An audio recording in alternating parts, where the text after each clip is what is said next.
All right. So we're talking about common polar curves here. So curves that can be expressed with polar equations. So the first one we want to talk about is a circle. Circle, if I can spell that correctly. Circle centered at the origin. So the circle centered at the origin has an equation r equals a number. Here, a is a constant.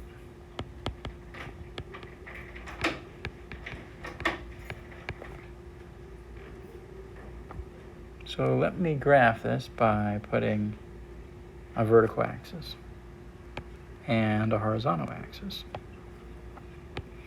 So imagine that I take a radius of A, so that's a distance of A from the center, and I plot a point there.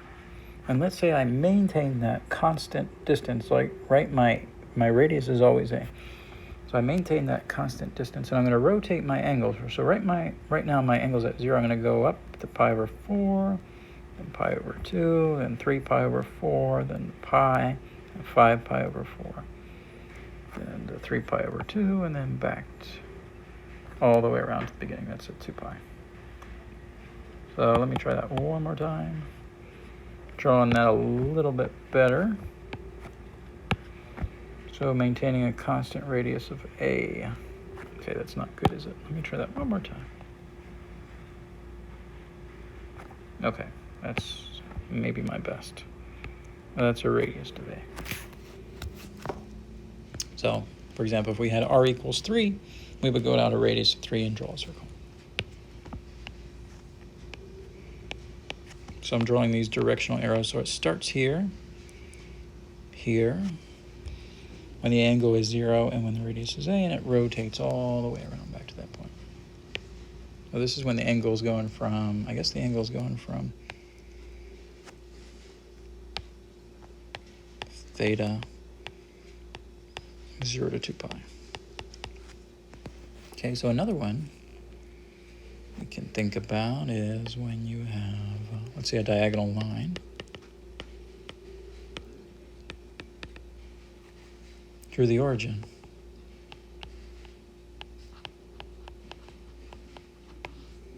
So the form of this type of curve is going to take on the angle theta, which is a variable, and equals A, where A is a constant. A is constant. Well, there's no restriction here on the R value. The R can be anything. So I'm going to draw my horizontal and vertical axis.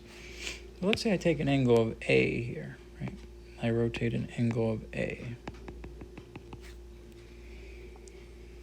So my angle is fixed, and my R can be anything, so I can go out as far as I want on my radius. That's when the radius is positive. When the radius is negative, I flip it across to the other side, across the origin. I get all my points here. So there we get that straight line going through the origin. Okay, so there's a circle, there's a straight line, diagonal line going through the origin. The next one is called a Archimedean spiral, if I can spell that. This is named after the Greek mathematician from around 200 BC. His name is Archimedes, and he studied these types of geometric objects. This is an Archimedean spiral. So the form R equals A theta. Theta is a variable, A is a constant. And here the angle is going to go between 0 and 2 pi. If I draw this out, got a horizontal and a vertical axis. If you did a table of values, you could imagine your angle starts at 0 and goes up to 2 pi. So 0, pi over 2, pi, 3 pi over 2, and 2 pi. So I plug that in and I find my R, so I get A times 0 is 0, A times pi over 2 is A pi over 2, A times pi is A pi, a times 3 pi over 2 is 3a pi over 2. 2 pi times a is 2a pi. So I start with a radius of, an angle of 0 and a radius of 0. That would be right here. So my angle is 0, my radius is 0. Then imagine here I'm at an angle of, pi over 2. It's a 90-degree angle right here, right? And there my radius grows outward. So it's going to be doing something like this. It's going outward. The radius is getting bigger. And then when the angle theta is pi, imagine pi is over here. My radius grows outward even bigger. And then when my angle's 3 pi over 2, my angle grows out even further. Well, and then when it reaches 2 pi, that's 360 degrees, that would be over this way. My angle continues to grow, my radius continues to grow out here. So the Archimedean spiral does something like this. It starts at the origin and goes like that. And that value right there is going to be 2a pi. That radius from the center, that distance from the center. Okay. And I'll draw the directional arrows. What else? We have these interesting circles. Circles that are not centered around the origin. So here's a circle centered at a Cartesian point of 0, a over 2. This is what we're going to call a sine circle. I take r equals a sine of theta, where a is constant and theta, this time rather than 0 to 2 pi, just goes from 0 to pi. This will trace the circle for us entirely. I'll draw my horizontal and vertical axis here. And let's just plug in some points. R's and thetas. Let's plug in for theta like 0, pi over 4, pi over 2, 3 pi over 4, and pi. We're going to take the sine of 0, get 0 multiplied by a, so that's 0. The sine of pi over 4 is root 2 over 2 times a, that's a root 2 over 2. Sine of pi over 2 is 0. No, sine of pi over 2 is 1 times a, that's a. Sine of 3 pi over 4 is root 2 over 2 times a, that's a root 2 over 2. The sine of pi is 0 times a is 0. We're actually starting at 0, angle, radius 0, so that's right there. And next, when we have an angle of pi over 4, we have a radius of a root 2 over 2. And then we have an angle of pi over 2, that's a 90-degree angle straight up there. We get a radius of a. And then when we have an angle of 3 pi over 4, we're going to have a radius of a root 2 over 2. And then when we have an angle here of pi, we're going to have a radius of 0, so we're back at the origin. So it turns out that if you were to plot more angles and radiuses together, you get something like this.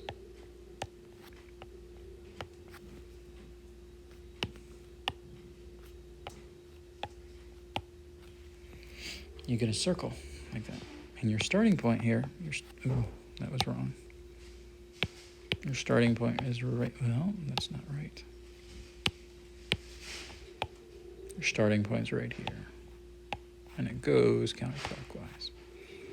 So angles just going from 0 to pi. Okay.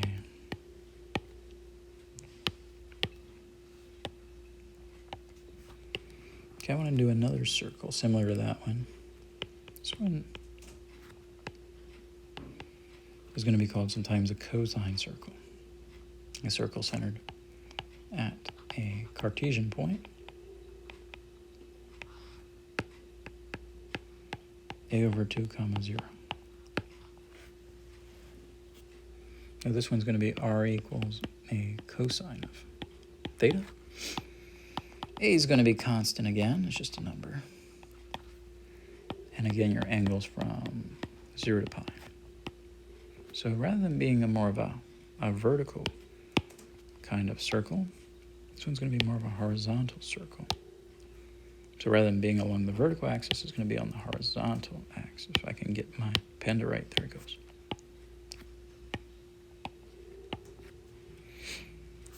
So here, when the angle is 0, imagine the angle is 0 right here. The r value is going to be a. You're going to start right here. Angle of 0. The radius is going to be a. And then this is going to circle around and arrive at, when the angle is pi over 2, you're going to get an r value of 0. And if you keep going all the way to pi, the cosine of pi, well,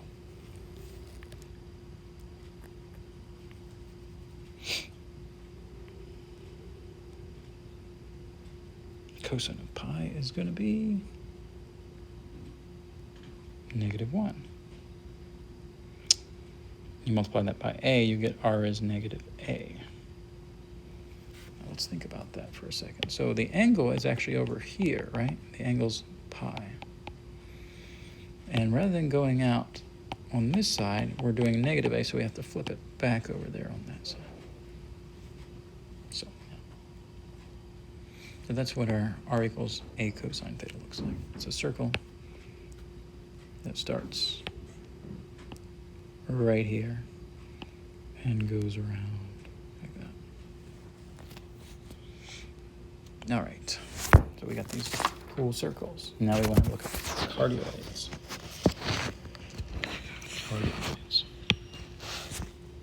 You're going to have two types of cardioids. We're going to talk about a vertical cardioid and then a horizontal cardioid. So a vertical cardioid has a sine in it. A plus a sine of theta. So a is going to be constant. And your angle theta is going to go from 0 to 2 pi. So I guess I'm going to graph that over here on the right.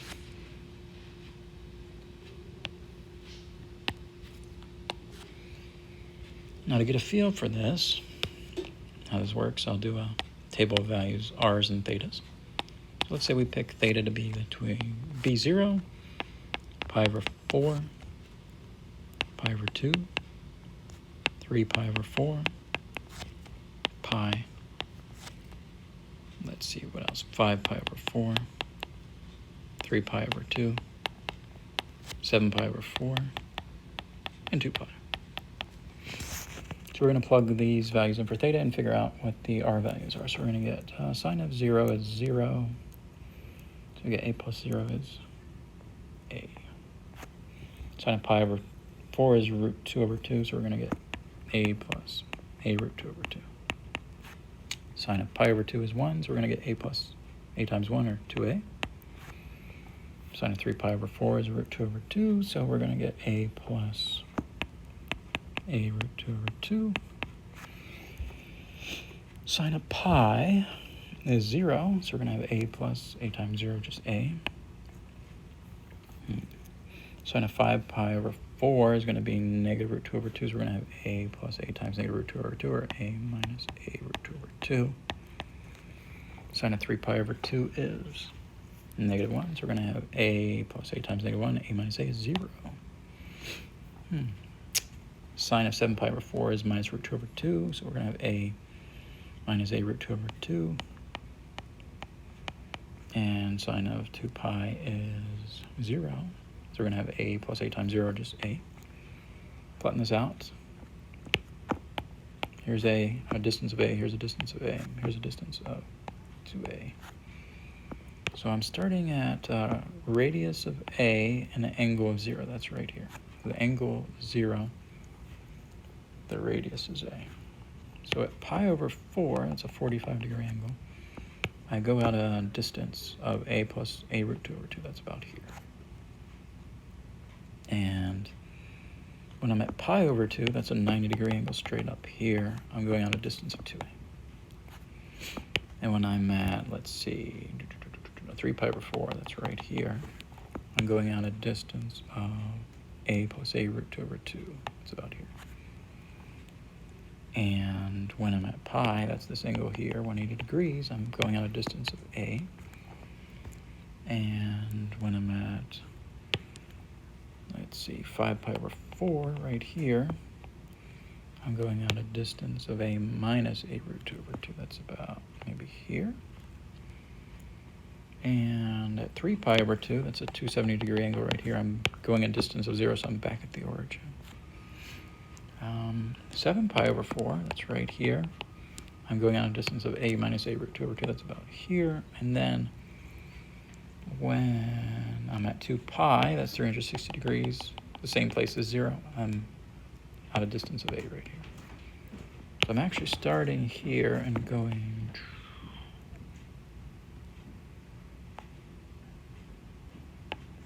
Draw some arrows. That's a cardioid. It looks kind of like a heart. It's a vertical cardioid. There's a horizontal cardioid. Horizontal cardioid. Which is r equals a plus a cosine of theta, where a is constant. And the angle theta goes from 0 to 2 pi. So that one's a lot sort of like the other cardioid, except it's oriented kind of horizontally. So we have here 2a here on the horizontal. On the vertical, we're going to have an a distance here and an a distance here. So I'm actually going to start here. When the angle is 0, I'm going to be out a distance of 2a. So imagine here I got an angle of 0, a distance of 2a. And this is going to rotate around until I get a. And then it's going to come back in here at the origin, and then it's going to rotate around until I get to a. And it's going to come back to, well, where I started.